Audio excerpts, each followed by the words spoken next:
Les températures caniculaires affectent la ville de Port-Gentil depuis quelque temps. Le phénomène semble historique au point de susciter des interrogations et des inquiétudes auprès des populations. Aujourd'hui, on observe, tous les citoyens observent que pratiquement il fait très très chaud. Tout le monde s'interroge, on ne sait pas trop à quoi est due cette situation.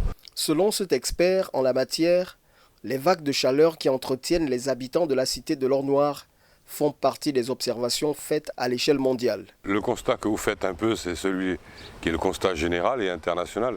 D'ailleurs, on a eu le 2023 qui a été l'année la plus chaude et les mois qui sont en train de passer, là, sont les mois les plus chauds rapportés sur tout l'ensemble de la planète. L'effet combiné des gaz à effet de serre provoqués par les activités humaines et du phénomène El Niño sont entre autres les causes de ces canicules.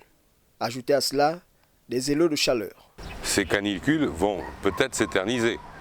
C'est pas souhaité parce que canicule veut dire nous allons avoir des risques de perte de vie pour les personnes âgées et comme pour les nourrissons. Surtout qu'en ce moment, Dame SEG nous fait des petites misères. Donc tout ça est lié. Cette chaleur, et en plus cette chaleur est générée aussi parce que nous avons partout des îlots de chaleur. Qu'est-ce que des îlots de chaleur? Les îlots de chaleur, c'est les routes, toute la bétonisation de la ville, les tôles alu, qui ne font que capter la chaleur et la restituer là où elles sont. Et en plus, avec un effet plus important. Et c'est là où c'est que justement, cet effet caniculaire est encore plus poussé à l'extrême. Pendant que certains compatriotes cherchent à s'informer davantage sur la question, d'autres se demandent qu'est-ce qu'il y a lieu de faire pour résister à ce phénomène dit historique. Pour nous, c'est de nous rafraîchir le plus possible pour éviter les montées de température parce que la chaleur n'est pas bonne pour l'homme. Il faut bien qu'on se le dise, c'est un problème de santé publique. Et c'est pas notre petit pays qui peut prendre la décision. La seule chose que l'on peut faire, nous, c'est réduire peut-être les îlots de chaleur qui font que cette température est exagérée en ville.